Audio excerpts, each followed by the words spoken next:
Bienvenidos a la Economía en DW.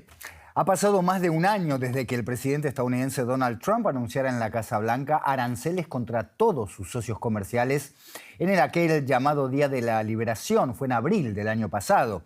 Ahora, un nuevo estudio revela que a pesar de estos aranceles y la incertidumbre que generaron, las exportaciones de bienes de la Unión Europea a Estados Unidos no solo crecieron, sino que llegaron a un nivel récord.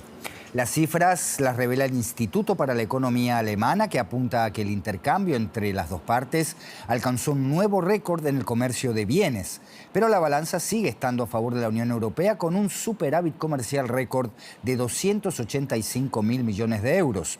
Eso sí, si hablamos de servicios, Estados Unidos mantiene su ventaja sobre el bloque europeo, lo que refleja, según el Instituto para la Economía Alemana, unas relaciones comerciales más equilibradas entre los dos bloques. Un nuevo récord de intercambio comercial, pero es oro todo lo que brilla. Hablamos con nuestro corresponsal financiero en la Bolsa de Frankfurt, José David Navarro. José, contanos cómo se puede explicar que a pesar de las tensiones comerciales, Estados Unidos y la Unión Europea alcancen un nuevo récord en su comercio bilateral.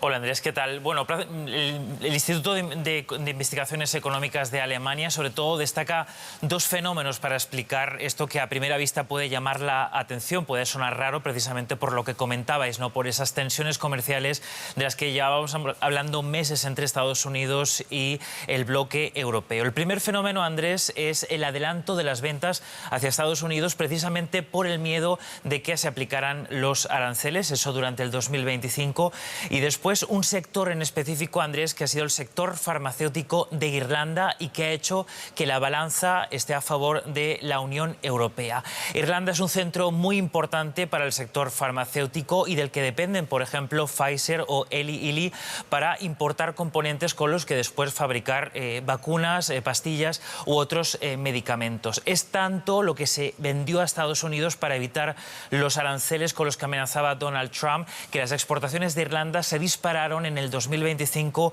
más de un 52%, sobre todo, como les cuento, por el sector farmacéutico. Trump llegó a amenazar con un arancel a las farmacéuticas europeas de hasta el 250%, pero el arancel, Andrés, al final quedó en el 15%. José, efectivamente, si ampliamos un poco el foco, la mayoría de los países europeos acabaron exportando menos a Estados Unidos. La pregunta es cuál ha sido el impacto para Alemania y su sector automovilístico, un factor clave en el comercio hasta ahora. Eso es, Andrés. Tu punto es un punto muy importante porque quitando de la ecuación a Irlanda, en realidad la mayoría de los países efectivamente han exportado menos a Estados Unidos. En el caso de Alemania, que siempre hemos dicho que es uno de los países o de las economías más expuestas a las amenazas, a los aranceles de Donald Trump, está golpeada por dos partes, por el sector de la maquinaria y, por supuesto, por el sector automovilístico. Las exportaciones alemanas de partes de autos y de autos a Estados Unidos se contrajeron en el 2025 un 18,9% hacia Estados Unidos y en el sector concreto de la maquinaria, Andrés, un 6,4%. José David Navarro en la Bolsa de Frankfurt, gracias por estas informaciones. Buen fin de semana. Miles de trabajadores se manifestaron este viernes frente a plantas productivas de Mercedes-Benz en Alemania en protesta contra los planes de recorte de costos del fabricante. Estas movilizaciones marcan el inicio de una ola de protestas en un sector automovilístico que atraviesa una profunda crisis en este país. La industria automotriz insignia de Alemania se enfrenta a una intensa competencia china, aranceles estadounidenses y una débil demanda en mercados clave. Esto ha provocado despidos en toda la industria y la puesta en marcha de medidas de austeridad. Trabajadores de Mercedes en Alemania protestaron contra los recortes en la empresa. Convocados por el sindicato IG Metall, más de 10.000 empleados se manifestaron este viernes en diferentes puntos del país. Reclaman que unos 90.000 de los 108.000 trabajadores a nivel nacional no recibirán este mes el pago especial establecido en el convenio colectivo, ya que la empresa decidió aplazarlo hasta 2027. Los empleados no aceptan los planes de la Junta Directiva, por eso están haciendo oír su voz aquí y demostrando que no permitirán que les quiten su convenio colectivo. Tampoco aceptan el desmantelamiento del estado de bienestar. La industria automotriz alemana atraviesa un periodo de fuerte presión. En junio, Volkswagen también anunció un plan de recortes. En el caso de Mercedes, la empresa busca aumentar la competitividad de sus plantas en Alemania con medidas como ampliar la jornada laboral de 35 a 40 horas semanales sin incremento salarial. La automotriz registró además una caída del 17% en sus ganancias durante el primer trimestre. El sindicato IG Metall ya anunció nuevas protestas en las próximas semanas, tanto en Mercedes como en otras empresas del sector, entre ellas Volkswagen. Toda guerra tiene ganadores y perdedores, y entre los ganadores de la reciente guerra de Irán están sin duda las grandes petroleras. En el caso de las estadounidenses, se están preparando para contabilizar sus mayores ganancias desde el año 2022. ExxonMobil y Chevron prevén presentar en las próximas semanas sólidos resultados para el segundo trimestre, y esto en medio del malestar de los consumidores por el encarecimiento de la gasolina.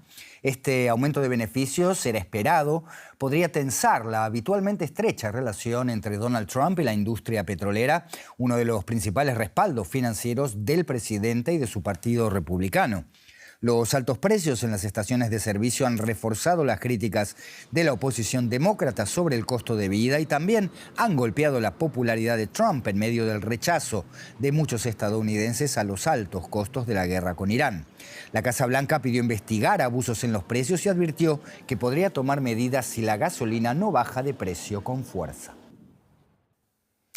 Y de petróleo vamos a hablar, por supuesto, con nuestra corresponsal financiera en Nueva York, Ana Nieto. Ana, gracias por estar con nosotros. Bueno, es un trimestre dominado por la guerra y el cierre del estrecho de Hormuz. ¿Cómo va a cambiar eso las cuentas de las petroleras? Sí, las petroleras ExxonMobil y Chevron podrían triplicar sus resultados del primer trimestre, según la consultora LSG que cita Reuters. Exxon ganaría casi unos 16.000 millones de dólares netos y Chevron se quedaría muy cerquita de los 10.000. El resto de las petroleras estarían muy en esta línea, totalmente similar. Es cierto que el primer trimestre, que es el que se compara, y sobre el papel los beneficios fueron bajos porque las coberturas financieras sobre riesgos se volvieron contra las propias petroleras cuando Estados Unidos e Israel comenzaron su guerra contra Irán, lo que complicó mucho unas cuentas que ya venían penalizadas por unos precios del petróleo bastante bajos a comienzo del año por que había sobreoferta, si recuerdas. Ahora la situación es completamente distinta. Estamos en un trimestre que recoge la consecuencia del conflicto y del cierre del estrecho de Hormuz, que ha disparado los precios del crudo y ha cambiado la ecuación de la oferta y la demanda.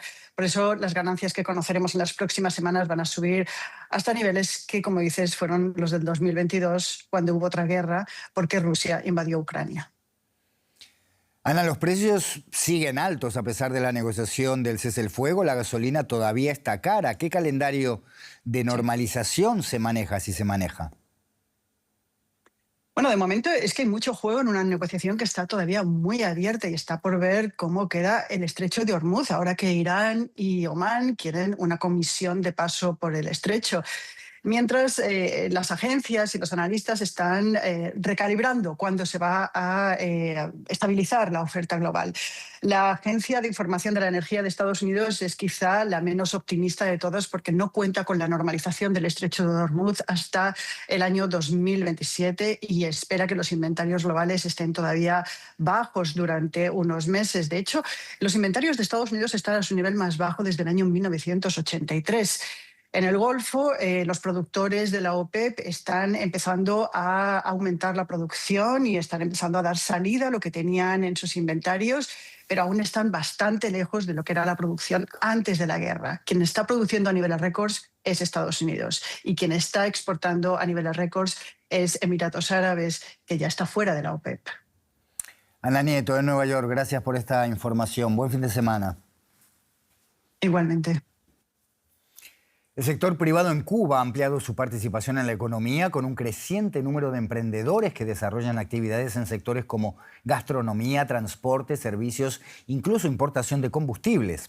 Ante la profunda crisis económica que vive la isla, ahora el gobierno cubano impulsa un programa de reformas que contempla 176 medidas para liberalizar sectores de la economía y beneficiarse del impulso de la iniciativa privada.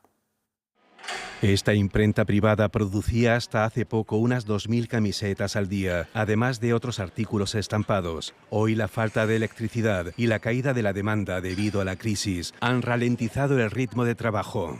Independientemente de mi esperanza y mi entusiasmo, yo por ahora miro esas medidas con la misma indiferencia con la que ellos nos consideraron a nosotros. Otras empresas que gestionan todo un grupo de negocios privados, como este supermercado, se muestran más optimistas. El tema de los 100 trabajadores es algo que nos favorece mucho porque hoy teníamos limitantes que no podíamos exceder los 100 trabajadores y eso nos limitaba el crecimiento. Pero no todo el mundo tiene suficiente dinero para comprar en las tiendas privadas y su expansión agrava la desigualdad. Porque bueno, usted va a cualquier bipime de esta y consigue lo que no consigue en ningún lugar, porque ya en la bodega no viene nada, ¿me entiende? Yo pienso que sí, lo que pasa es que está muy caro.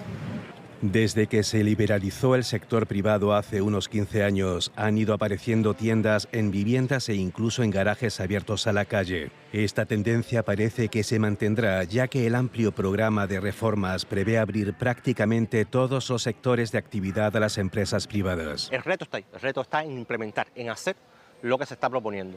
En la medida que las personas vean que eso que se propuso se hace y que poco a poco hay una recuperación, pues las personas irán confiando.